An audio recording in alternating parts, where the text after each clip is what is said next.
menyangka bahwa itu semua dapat mengekalkan kebahagiaan, dapat menunjang kehidupan yang langgeng.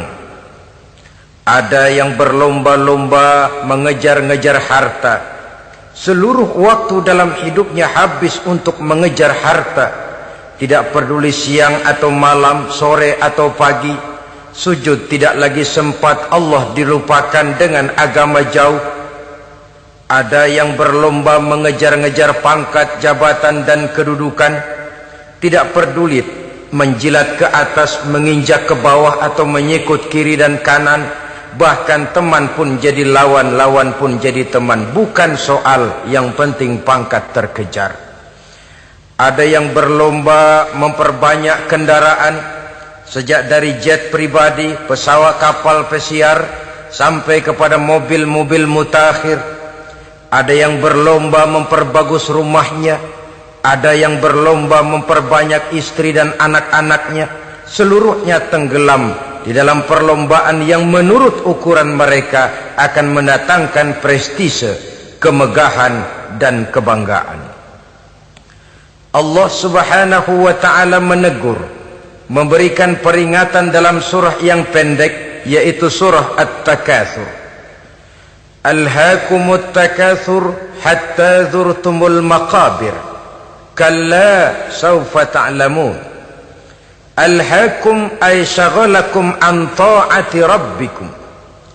Kamu telah lalai daripada taat kepada Tuhanmu, dan yang menyebabkan kamu lalai itu tidak lain at-takatsur. At-takatsur artinya at-tabahi bi kathrati mata'id dunya. Bermegah-megah dengan memperbanyak kesenangan hidup duniawi. Dengan kata lain, berlomba-lomba mengejar kemegahan duniawi telah menyebabkan kamu lalai daripada mengingat, daripada taat kepada Allah subhanahu wa ta'ala.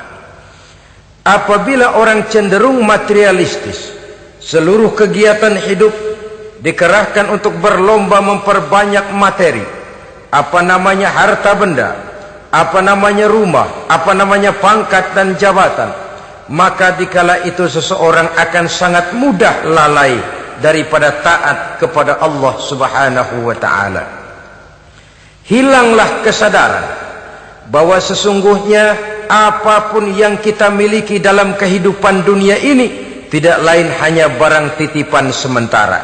Kita cari, kita kejar, tapi setelah kita dapatkan, jangan dia dijadikan tujuan. Jadikanlah dia sebagai alat. Apabila harta benda duniawi sudah dijadikan sebagai tujuan daripada kehidupan, maka sesungguhnya kita sudah terseret dalam satu siklus, satu lingkaran setan yang tidak akan pernah berujung. Sebab manusia dalam berhadapan dengan materi duniawi tidak akan pernah mengenal kata cukup, tidak akan pernah mengenal kata puas, dan tidak akan pernah bertemu dengan titik. Selalu koma, selalu kurang, selalu tidak ada cukupnya. Apalagi kalau bicara soal keenakan, kenikmatan, kesenangan, itu cuma sekedar sudut pandang saja. Saudara barangkali kalau menghayal akan berkata, alangkah enaknya jadi menteri, naik mobil empuk ber-AC, kemana-mana disambut. Menteri juga barangkali akan berhayal seperti saudara, alangkah enaknya jadi rakyat biasa, bebas duduk angkat kaki di warteg tanpa ada yang mengamankan, tanpa harus terikat oleh protokol-protokolan, tanpa harus diatur ini dan itu. Jadi perbedaan cuma sudut pandang saja. Mungkin tukang bakso melihat tukang cukur itu enak, sebab kepala siapa saja bisa dipegang. Tapi barangkali juga tukang cukur melihat tukang bakso itu enak, dan begitulah selanjutnya. Keenakan cuma perbedaan sudut pandang. Saudara-saudara kaum muslimin rahimakumullah. Oleh sebab itu agama memberikan kesadaran, seluruh yang kita miliki, yang dititipi oleh Allah dalam kehidupan ini berupa materi keduniaan, hakikatnya adalah alat dan bukan sebagai tujuan. Apabila alat sudah kita jadikan tujuan, kita akan terjebak ke dalam satu perlombaan yang justru akan mencelakakan kita sendiri. Inilah yang saya maksud dengan sirkuit celaka. Perlombaan yang hanya membuat kita jerih, payah, keringat bercucuran, tenaga terkuras, tapi tidak akan pernah sampai ke garis finish. Karena memang tidak ada garis finishnya. Betapapun jauhnya satu perlombaan, dia mesti punya garis finish. Tapi kalau sudah at-takatsur, berlomba bermegah-megah diri, maka barangkali tidak akan pernah ada garis finishnya. Kita akan terseret dalam lingkaran setan, berputar di seputar itu tanpa tahu kapan berhenti dan di mana titiknya. Agamalah yang memberikan kesadaran. Alhaakumut takatsur. Bermegah-megahan telah membuat kamu lalai daripada taat kepada Allah Tuhanmu. Semua sadar bahwa kita diciptakan tidak lain adalah untuk mengabdi kepada Allah. Nilai pengabdian ini sering lentur, nilai pengabdian ini sering luntur, manakala kita sudah berlomba-lomba, bermegah-megah dengan materi kehidupan dunia. Islam jelas tidak menganjurkan penganutnya jadi orang miskin. Bahkan Imam Ali karramallahu wajhah pernah mengatakan, kemiskinan bisa menyebabkan kekufuran. Ayat yang pertama turun juga kita tahu, Iqra, baca olehmu. Kan seolah-olah Quran cuma tidak langsung saja bilang, hai orang Islam, kamu jangan jadi bodoh. Kebodohan menimbulkan kemiskinan, kemiskinan mendekatkan kita kepada kekufuran. Jadi miskin sama kufur tetangga. Artinya dalam kondisi miskin, kemudi hati itu mudah terombang-ambing. Oleh sebab itu sering kemiskinan umat Islam ini dimanfaatkan oleh orang-orang lain untuk menyebarkan agamanya. Padahal agama adalah soal keyakinan yang tidak mungkin ditunjang dengan supermi, ditunjang dengan beras, pakaian, obat-obatan, beasiswa. Agama adalah soal keyakinan. Keyakinan adalah soal kebenaran, dan kebenaran itu adalah milik bersama. Tujuan diciptakannya manusia tidak lain adalah untuk melaksanakan ibadah. Kalau orang tenggelam dalam perlombaan memperbanyak harta, mempertinggi kedudukan, memperindah segala macam yang sifatnya duniawi, biasanya itu akan membuat dia lalai dari taatnya kepada Allah Azza wa Jalla.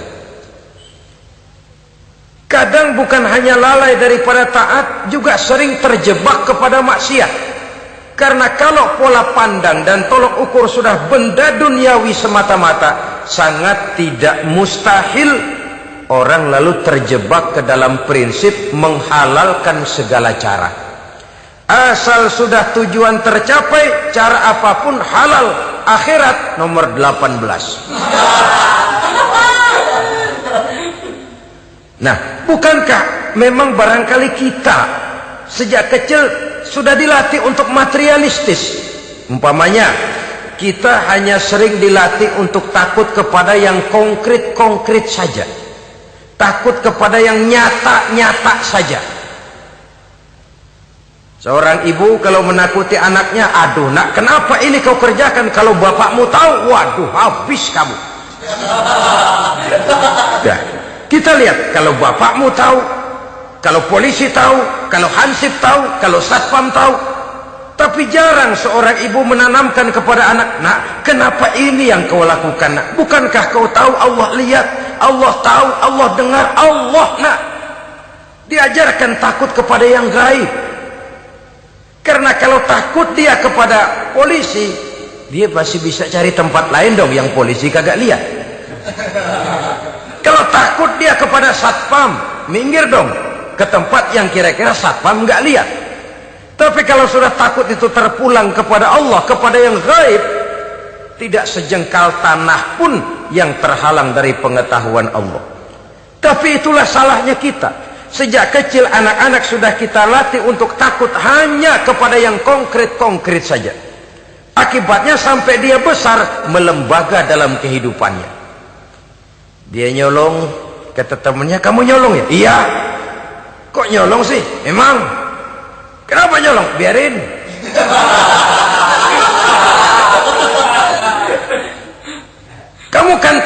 lihat, tahu. Kenapa nyolong juga? Biarin. Asal orang jangan lihat. Kalau Allah mah lihat, dia kagak ribut.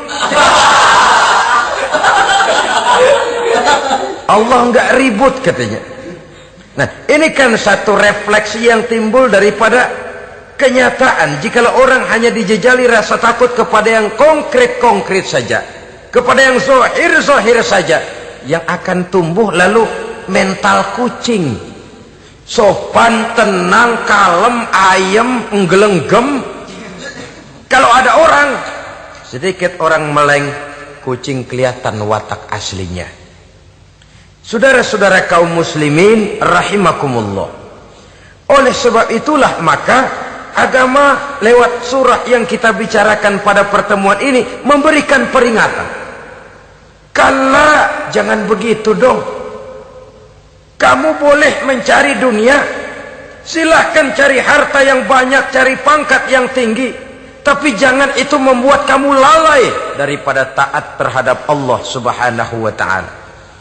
Jangan karena keinginan mendapat harta yang sebanyak-banyaknya lalu melakukan segala macam cara asal tujuan tercapai. Itu sudah membuat kita lalai.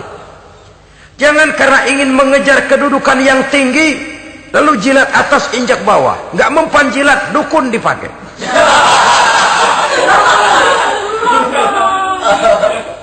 Itu kan sudah membuat kita lalai. Nanti kalau berhasil, wah dukun kita paten. Tapi kalau gagal, dukun sialan, kagak mantul. Hilanglah Allah dalam kehidupan kita. Makin materialis, dan perlombaan ini membawa kita kepada kecelakaan. Kala, sekali-kali jangan begitu. Berlomba boleh, cari uang yang banyak. Tapi setelah uang didapatkan, jadikan dia sebagai alat, jangan dijadikan sebagai tujuan. Saudara, bekerjalah yang giat, carilah uang, tapi setelah dapat ajak ngomong tuh duit. Bagaimana ajak ngomongnya? Gini, duit, setengah mati gue nyari lo duit lo. Sore, pagi, siang, malam, peras keringat, banting tulang kaki jadi kepala, kepala jadi kaki, nyariin lo duit. Sekarang kamu sudah saya dapatkan, kamu milik saya duit. Karena kamu milik saya, jadilah kamu budak saya. Jangan saya yang jadi budak kamu. Ini idealnya. Kamu harus jadi budak saya, jangan saya yang jadi budak kamu. Nyatanya kan ada orang nyari duit, setelah duitnya banyak dibudakin oleh duit. Dia sendiri tidak bisa merasakan kesenangan daripada duitnya, konon lagi orang lain. Mau ke pasar ngitung 16 kali. Naik bajai 1000. 1000 itu kalau ratusan semua 1000 lembar. Hitung-hitung, mendingan jalan kaki. Jalan kaki, tengah hari bolong, panas, kan dibudakkan oleh uang. Cari karier, kejar pangkat, kejar kedudukan. Setelah ditemukan itu, jadikan dia sebagai alat, jangan dijadikan tujuan. Pangkat kau milikku, karena kau milikku kau harus jadi budakku, jangan aku yang jadi budak kau pangkat. Satu saat dia harus lepas dari kita, jiwa ini lapang. Kenapa? Dahulu pun ketika lahir ke dunia tidak ada pangkat yang kita sandang. Dahulu pun ketika lahir ke dunia tidak ada harta yang kita bawa. Jadi harta itu, pangkat itu, kedudukan itu ada dalam hati, tapi tidak berurat dan berakar. Kalau dia berurat dan berakar dalam hati, berat misah sama harta itu. Berat. Sekedar ngasih fakir miskin cepet juga berhitungnya 17 lembar.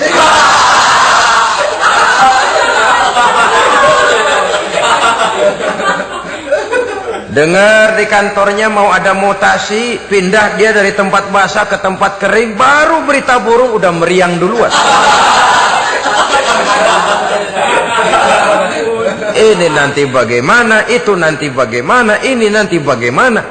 Kan tidak jarang orang yang kena apa istilah kerennya zaman sekarang itu, post power syndrome. Post power syndrome ini pernah dianalisa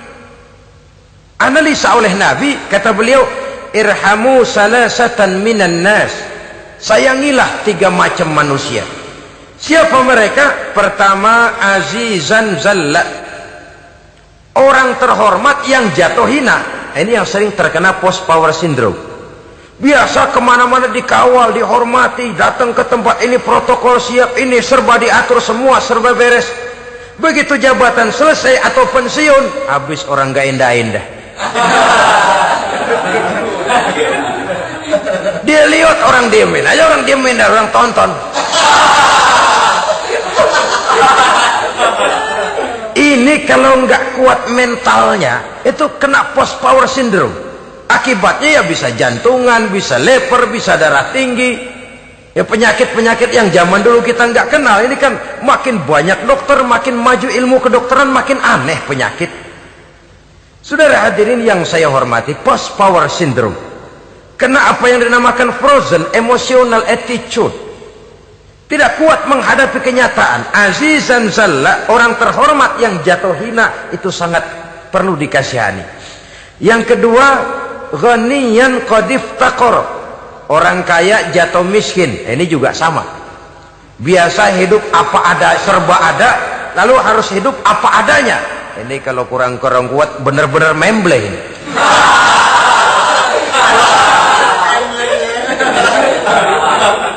Kalau tidak kuat mentalnya, biasa hidup serba enak, serba nikmat, cuma kerjanya neken cek, main apa itu kredit card, macam-macam fasilitas dipunyai, tahu-tahu jatuh bangkrut, jatuh miskin.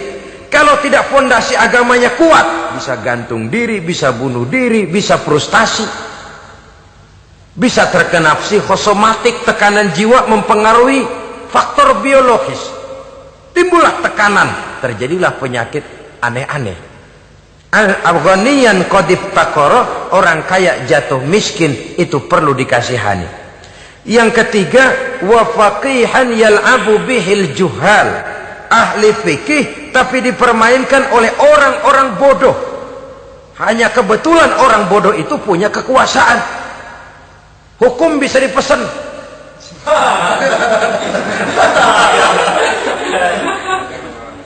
Aturannya haram, Ustaz, ada haram dikit aja dah.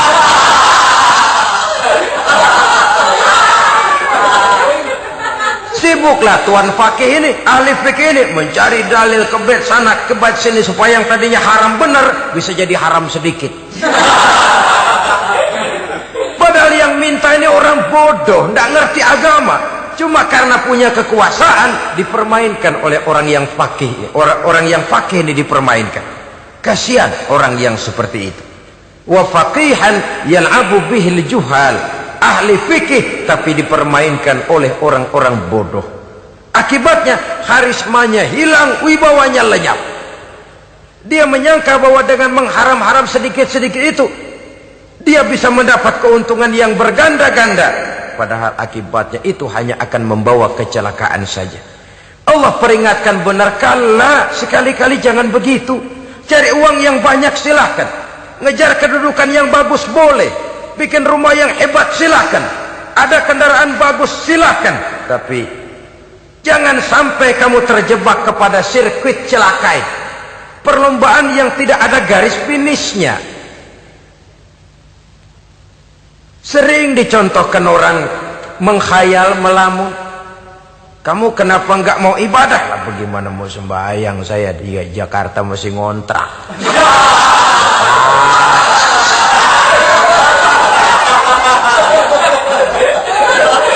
Bingung, tiap akhir tahun kontrakan habis. Kalau punya rumah sendiri walaupun kecil-kecilan, tenanglah saya ibadah. Baiklah, baiklah, oleh Allah diberikan rezeki bisa bikin rumah walaupun kecil-kecilan.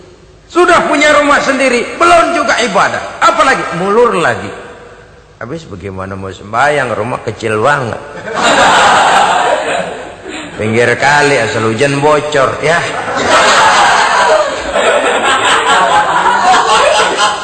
Kalau bisa punya rumah permanen, rajin dah ibadah dah.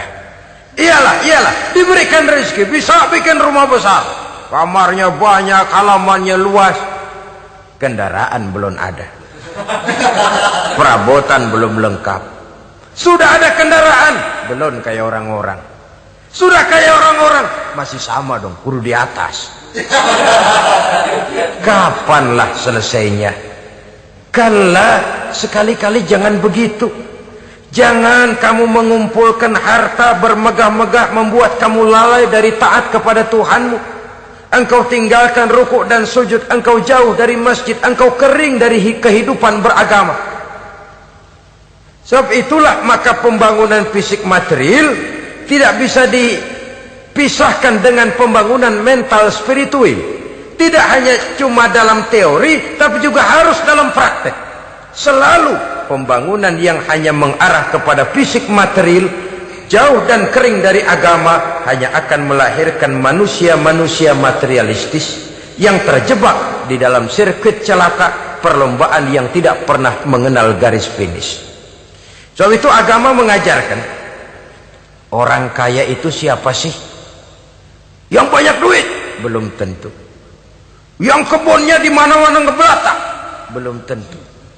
Yang pabriknya selebar-lebar? Belum tentu.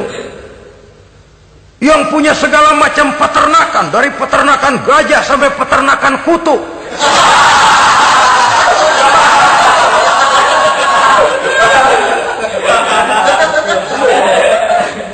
Belum tentu.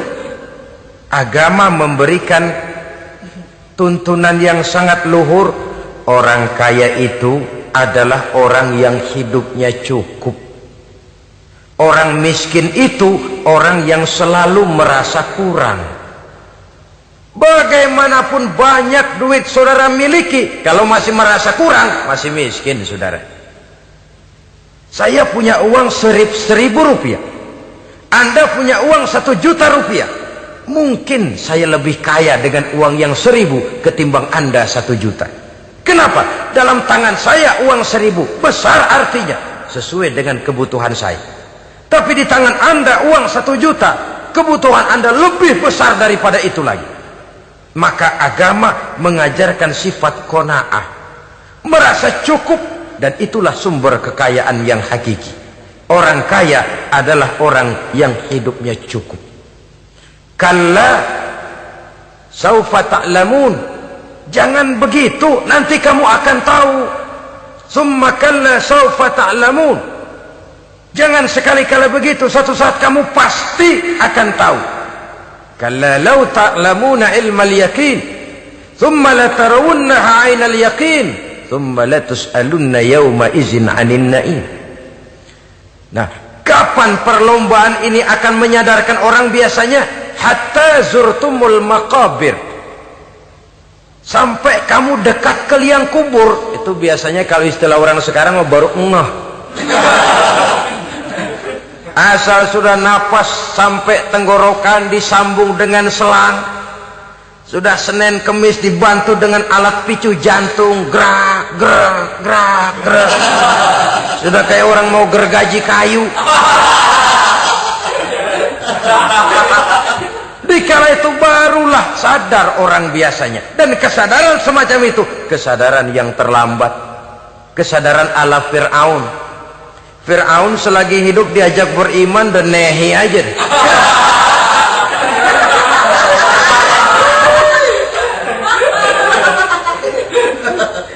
Tapi ketika dia tenggelam di lautan merah bersama seluruh tentaranya, dikala napas hampir terputus, keluar ucapannya, amantu bi Rabbi Musa wa Harun.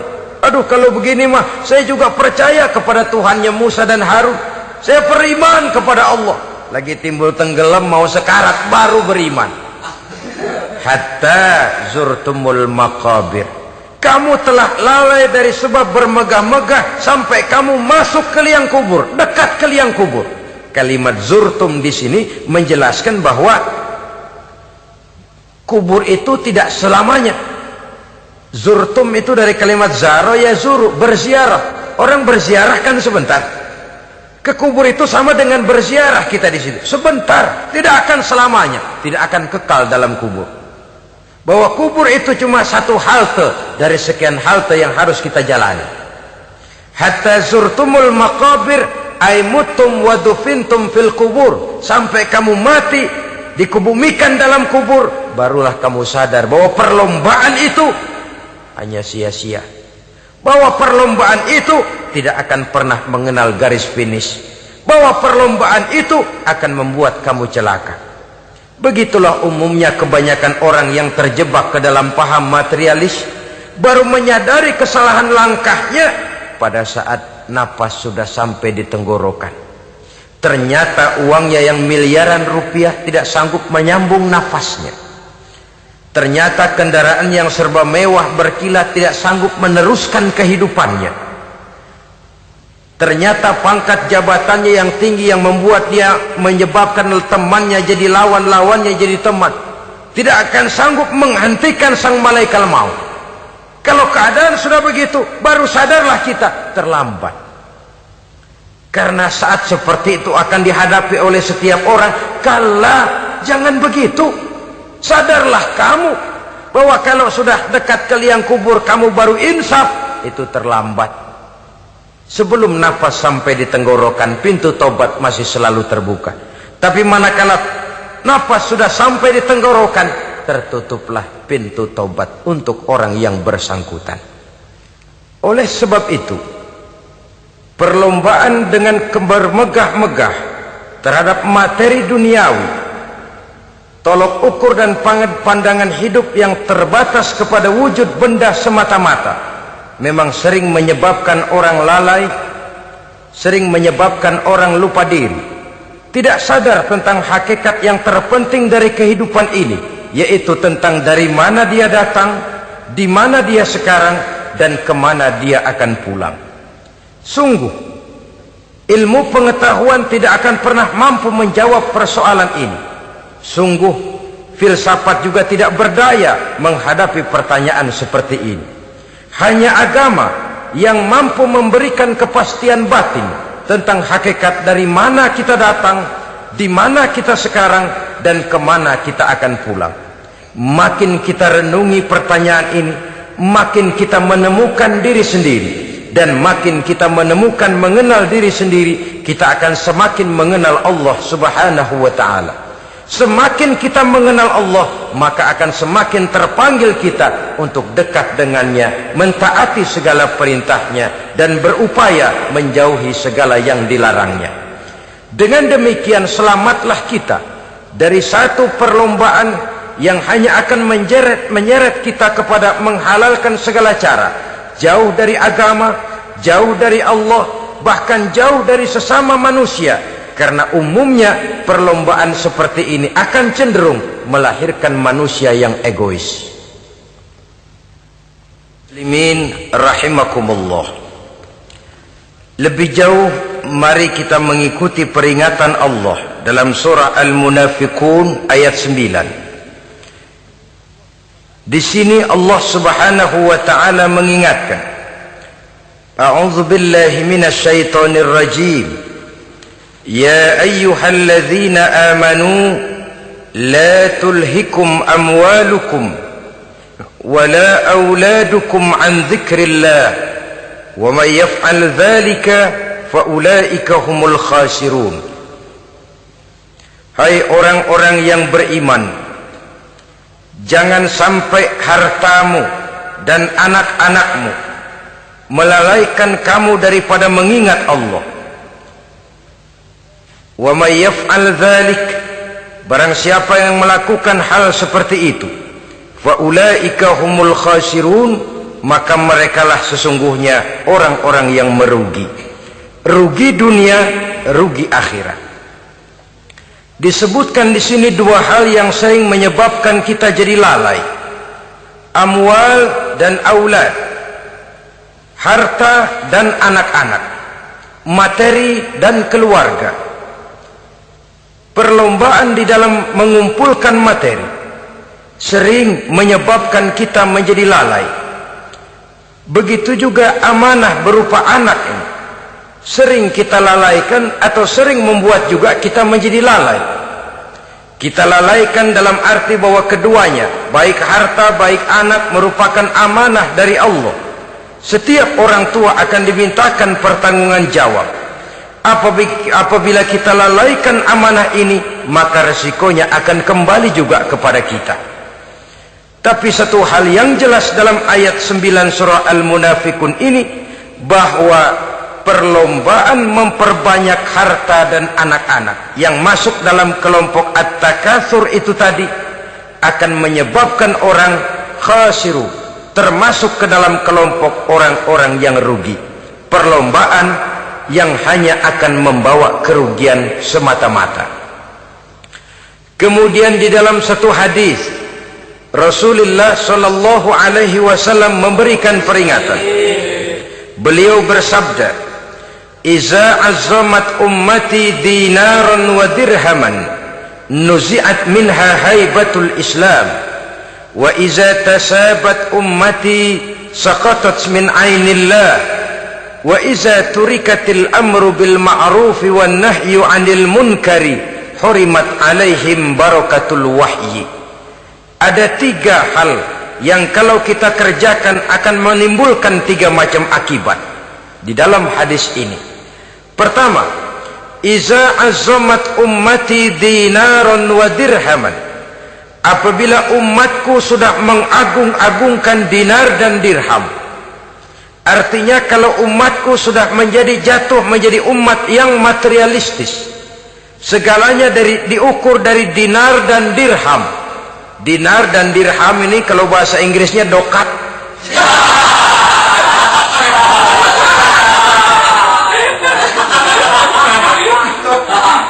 Segalanya diukur dari segi dinar dan dirham saja. Nuzi'at minha haibatul Islam, akan dicabutlah kehebatan Islam dari mereka. Memang ada kalanya kita berkata bahwa tanpa uang kita tidak bisa berbuat apa-apa. Tapi kalau itu dijadikan landasan dari segala sesuatu, itu yang dijadikan ukuran, itu yang dijadikan tujuan, kita hakikatnya sudah gagal sebelum melangkah.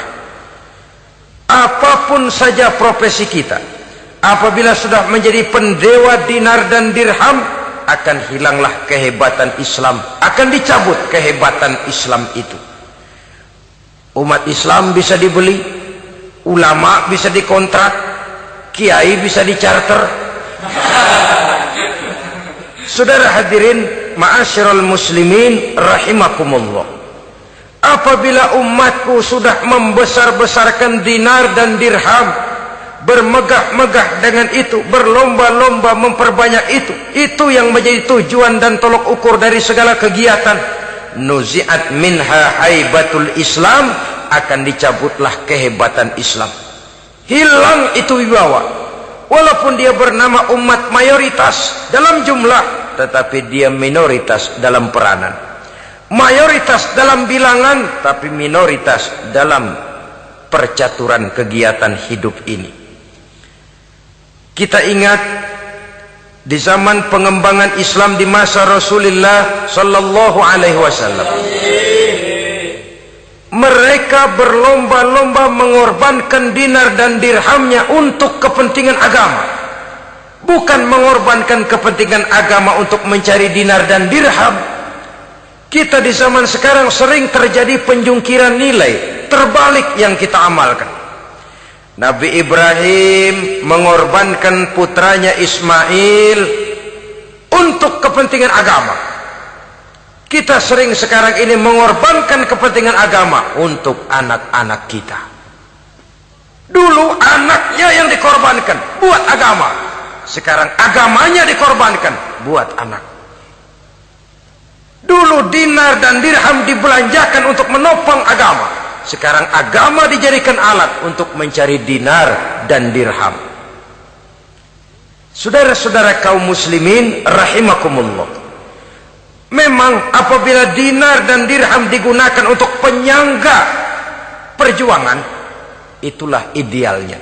Saya katakan tadi, dinar, dirham, uang, dunia cuma sekedar alat, bukan sekedar tujuan. Kita memerlukan alat ini. Membangun pesantren tidak cukup dengan semangat, Membangun rumah sakit Islam tidak cukup dengan pidato. Membangun masjid tidak cukup dengan semangat menggebu-gebu. Kita perlu semen, kita perlu pasir, kita perlu batu kali, kita perlu besi, dan itu semua beli. Tidak turun dari langit seperti turunnya embun di waktu pagi. Tidak mungkin rumah sakit Islam muncul ke permukaan hanya dengan sim salabim abrakadabra.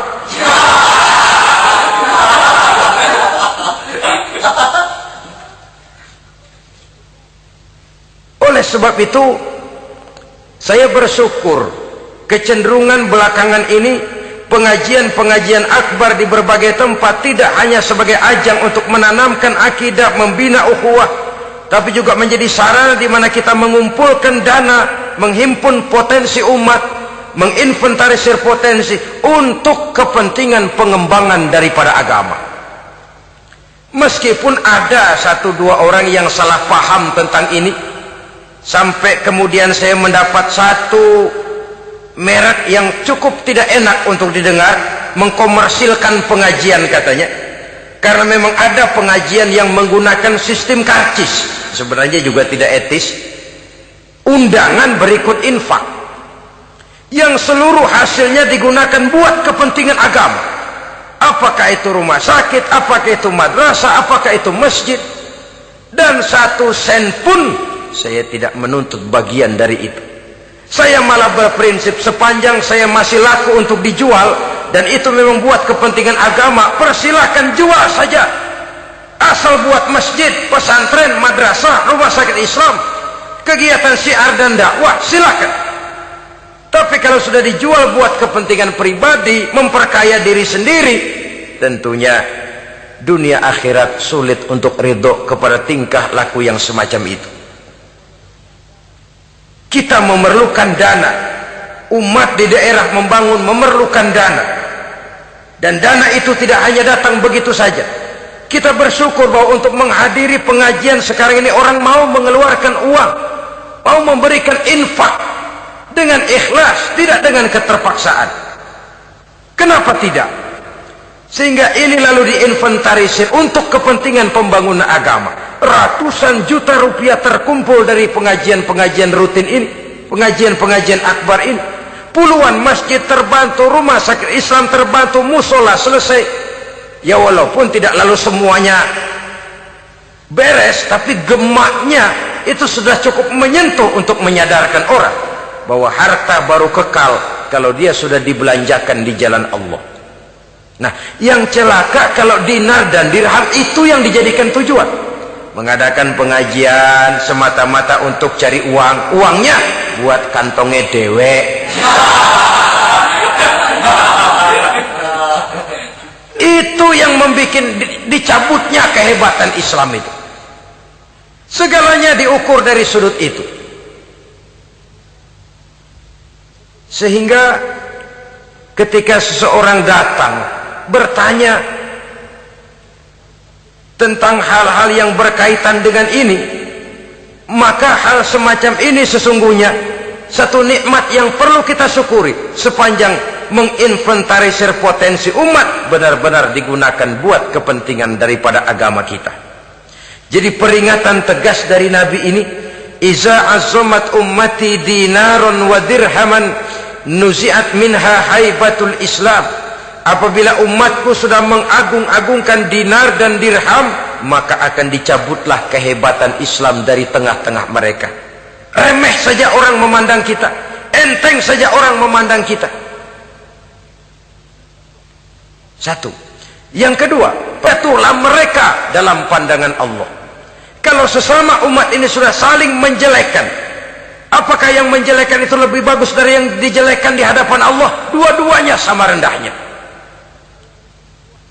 Pribadi saya mungkin puas kalau saya bisa menghantam saudara di depan umum, menjelek-jelekkan nama saudara. Tapi lebih baikkah saya dalam pandangan Allah? Sama rendahnya dengan orang yang saya jelekkan. Itu pun kalau yang dijelekkan benar-benar jelek. Kalau cuma sekedar fitnah, wah lebih celaka lagi nasib si orang itu tadi. Ini artinya menyadarkan kita bahwa umat ini sudah diikat dengan akidah. Beraneka ragam kita, tapi harus ada kebersamaan. Berbeda kita, tapi harus satu. Sebagai satu ummatan wahidah, satu umat yang satu. Oleh sebab itu, persamaannya lah yang harus kita angkat ke permukaan, bukan perbedaannya yang kita perbesar. Sudah datang waktunya umat Islam bangun dari tidurnya. Jangan lagi dibuai oleh irama mayoritas. Sudah lewat masanya kita bertengkar karena persoalan-persoalan kecil yang tidak prinsip. Sudah datang waktunya umat Islam bersatu, menyusun saf yang lebih lurus, oleh karena ia dihadapkan kepada tantangan-tantangan yang tidak semakin ringan. Kalau kita bertengkar dengan kita, kalau kita saling mencaci sesama kita, bukankah Yahudi tepuk tangan? Bukankah Nasrani menari-nari? Bukankah pihak ketiga akan menangguk di air keruh? Dan kerugian akan terpulang kepada kita semua.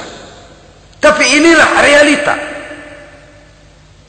bahwa yang kita hadapi ini sesungguhnya musuh kita di luar kita, bukan di dalam kita. Apakah itu kemiskinan, kebodohan, maksiat, munkarat, ketidakadilan, kezaliman, kesewenang-wenangan, dan lain sebagainya. Yang musuh jadikan musuh, yang teman mari kita rangkul. Jangan terbalik, teman dimusuhi, musuh malah dirangkul. Maka berpesta poralah musuh-musuh Islam ini. Saudara-saudara kaum muslimin rahimakumullah, Nabi memperingatkan dengan tegas, wa iza tasabat ummati saqatat min ainillah. Jikalau umatku sudah saling mencaci maki, sudah saling berbantah-bantahan, jatuhlah mereka dalam pandangan Allah. Satu ayat menjelaskan, jangan sebagian kamu meremehkan, yaskhar, mengecilkan, menganggap enteng orang lain. Boleh jadi yang dihina, diremehkan, dianggap enteng itu nilainya lebih bagus daripada yang menganggap enteng. Dalam hakikat segala sesuatu itu cuma kembali kepada Allah. Di sanalah penilaian finalnya. Manusia hanya melihat yang zahir. Makin banyak harapan hidup ini kita gantungkan kepada manusia, makin banyak kita harus bersiap untuk kecewa. Saudara-saudara kaum muslimin rahimakumullah. Kemudian yang ketiga peringatan dari baginda Nabi, wa iza turikatil amru bil ma'rufi wan nahyu 'anil munkari hurimat 'alaihim barakatul wahyi. Apabila amar ma'ruf dan nahi munkar telah ditinggalkan, maka akan hilanglah keberkahan wahyu, akan hilanglah keberkahan Quran, akan sirnalah keberkahan agama. Amar ma'ruf dan nahi munkar ditinggalkan, artinya di tengah masyarakat sudah tidak ada lagi yang menyerukan ini baik, ini tidak baik, ini halal, itu haram. Mari kita sholat, mari makmurkan taklim, santuni yatim piatu, makmurkan masjid. Seruan ke arah itu tidak lagi terdengar. Sementara tinggalkan judi, tinggalkan minuman keras, jauhi zina, seruan semacam itu pun tidak lagi terdengar. Maka hilanglah keberkahan wahyu itu. Karena amar ma'ruf dan nahi munkar merupakan bagian daripada ajaran agama kita. Menjadi sponsor dari segala macam kebajikan dan menjadi penghalang daripada segala macam kemunkaran sesuai dengan batas kemampuan yang kita miliki masing-masing. Nah, saya kembali kepada persoalan pokok di awal pembicaraan tadi. Bagaimana jalan keluarnya? Jalan keluarnya tidak lain adalah upaya. Bagaimana kegiatan yang sifatnya fisik material ini diimbangi dengan kegiatan yang bersifat mental spiritual. Upaya menghidupkan majelis-majelis ta'lim, upaya memakmurkan masjid-masjid sebagai laboratorium rohani untuk mewujudkan keseimbangan dalam pola pikir yang akan berlanjut dalam gerak hidup yang kemudian akan tertuang dalam segala perbuatan manusia. Apabila sudah terwujud kepincangan dalam pola pikir, akan pincanglah caranya bertindak dan berbuat, akan pincanglah pandangan hidupnya, akan pincanglah orientasinya di dalam kehidupan ini. Oleh karena itu, Islam dalam berbagai aspek kehidupan mengajarkan sistem keseimbangan. Mencari harta boleh, tapi tidak boleh keluar dalam kerangka fastabiqul khairat. Berlomba-lomba silakan, tapi untuk kebaikan. Bukan untuk bermegah-megah, bukan untuk menumbuhkan gengsi, bukan untuk meninggikan prestise dan harga diri, tapi fastabiqul khairat, berlomba-lomba di dalam mengejar kebajikan, di dalam menyebarkan kebaikan. Bukan sekedar berlomba-lomba, tapi tolong menolong, bantu membantu. Ta'awanu 'alal birri wat taqwa wa la ta'awanu 'alal ismi wal udwan. Bertolong-tolonganlah kamu di dalam kebaikan dan takwa, jangan bertolong-tolongan di dalam perbuatan dosa dan permusuhan. Kerjasama di dalam kebaikan, kerjasama di dalam ketakwaan. Ada satu contoh yang menarik bahwa umat Islam di dalam ia menjalin kebersamaan itu harus seperti orang main sepak bola. Saudara lihat, orang main sepak bola, kalau pertandingan belum dimulai, silakan kumpul di luar lapangan, atur strategi yang baik. Tapi kalau pertandingan sudah dimulai, turun ke lapangan hijau, jangan kumpul terus. Masa ada sepak bola gotong royong, groyok ke sana, groyok ke sini, ya kalah terus. Harus ada yang jadi penyerang tengah, kan begitu toh sepak bola. Harus ada yang jadi kiri luar, kanan dalam, striker, back, penjaga gawang. Yang penting kerjasama, teamwork, lalu mampu menciptakan operan-operan. Yang jadi back jangan ngiri sama yang jadi penyerang tengah. Jangan hasut, sebab bagaimanapun juga andai kata si penyerang tengah berhasil menjaringkan bola ke gawang lawan, kan kemenangan bukan kemenangan satu orang, kemenangan satu kesebelasan, kemenangan satu tim. Ini yang sering terjadi, back ngiri sama penjaga gawang, lalu penjaga gawang ngiri sama penyerang tengah, penyerang tengah ngiri sama kiri luar. Ya kapan mau menggolkan ke gawang lawan? Kita ini satu kesebelasan, posisi boleh berbeda. Umat Islam itu harus ada yang jadi camat, lurah, bupati, gubernur, menteri, jadi jenderal, jadi konglomerat, jadi pengusaha, jadi teknokrat. Yang penting kerjasama, teamwork, mampu menciptakan operan-operan yang akurat. Diego Armando Maradona, enggak pakai dia, enggak. Itu katanya maha bintang, gagah, hebat, bintang lapangan hijau. Kapan Maradona hebat? Kalau ditunjang oleh 10 temannya yang lain, merupakan satu kesebelasan. Bagaimanapun hebatnya Diego Armando Maradona, kalau dia sendirian lawan satu kesebelasan, remek.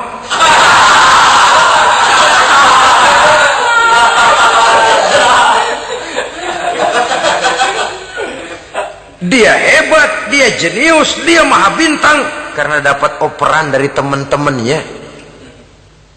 Bukan jegalan, operan. Jadi oleh sebab itu bagaimana kita menciptakan operan-operan akurat yang akan melahirkan kebersamaan di tengah-tengah umat.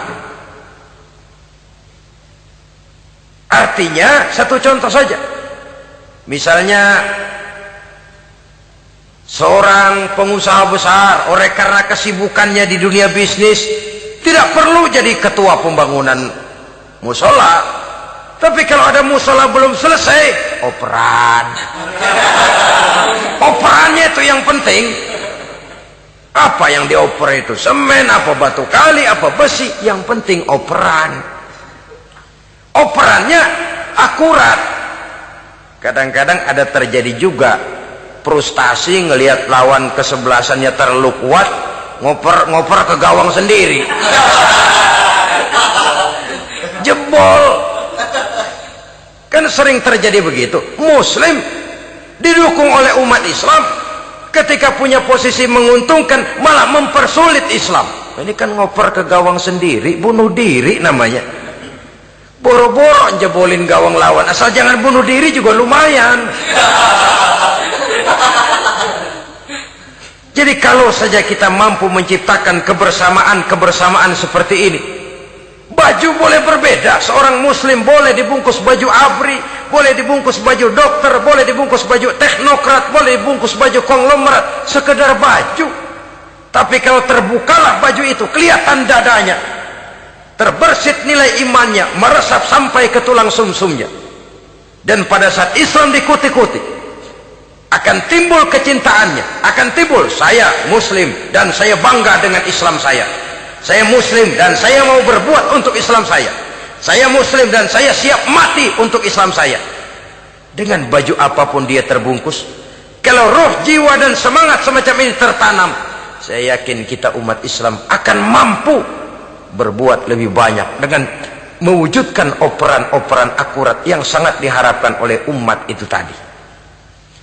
Oleh sebab itu, saudara-saudara kaum muslimin rahimakumullah, baju boleh berbeda, bendera boleh beraneka warna, tapi jikalau bernama muslim, persamaannya yang dicari, jangan perbedaannya yang diperbesar.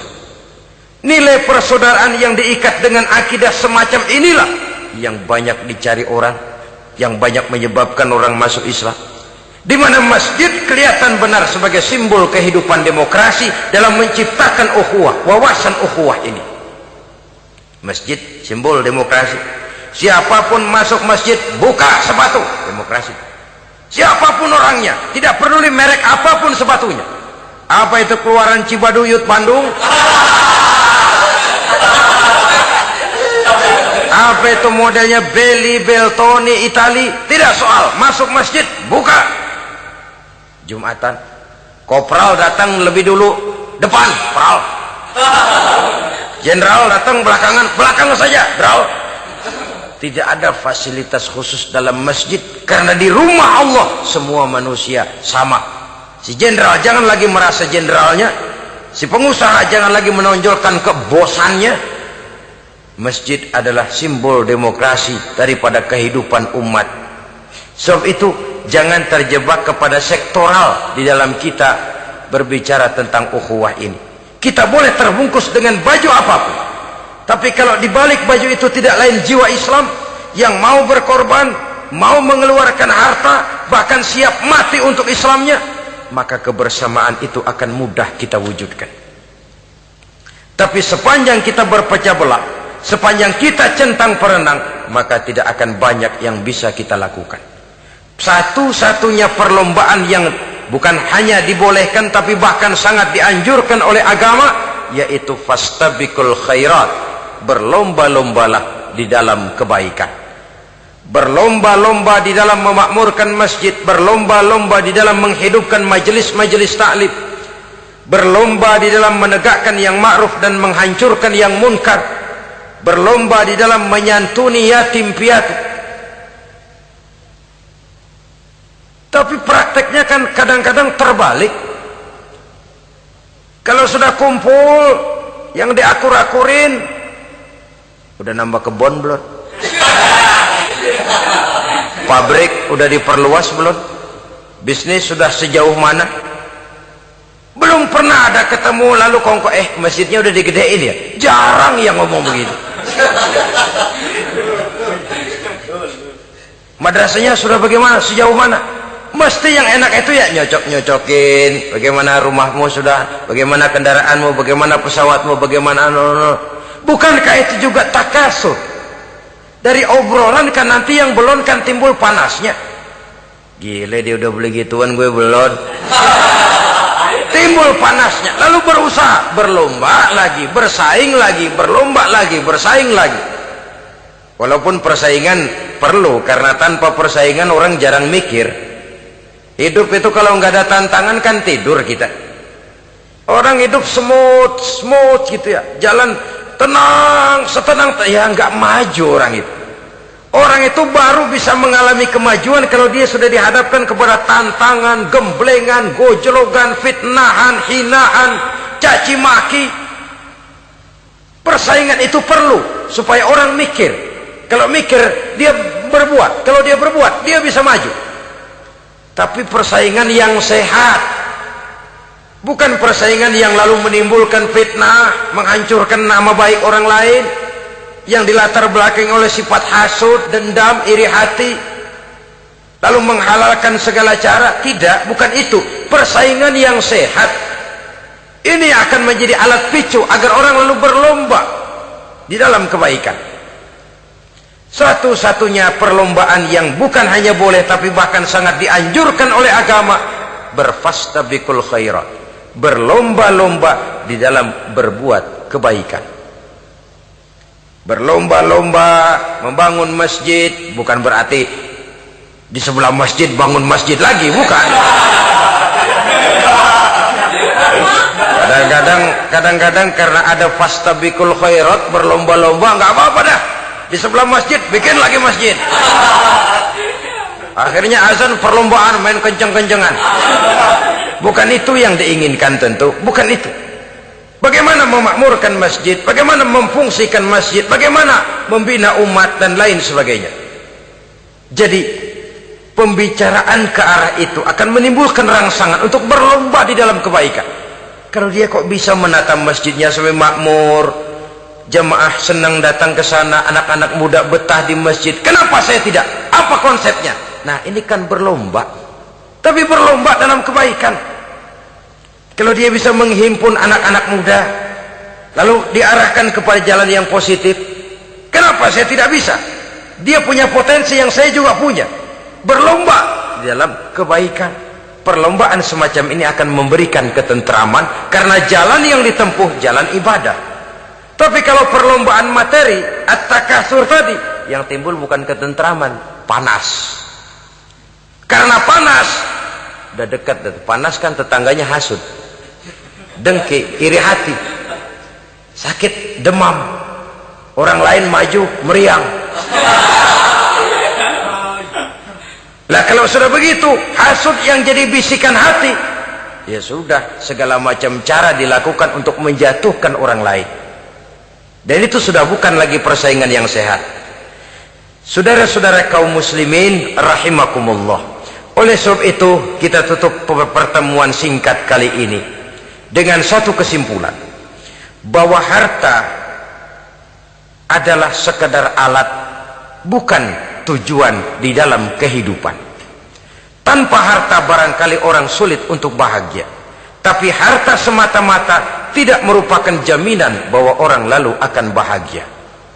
Termasuk di dalam kata harta ini pangkat, jabatan, kedudukan, anak, istri, keluarga, rumah, tanah, pabrik, kebun, peternakan, dan lain sebagainya. Perlombaan yang dianjurkan di dalam agama adalah perlombaan untuk berbuat kebaikan.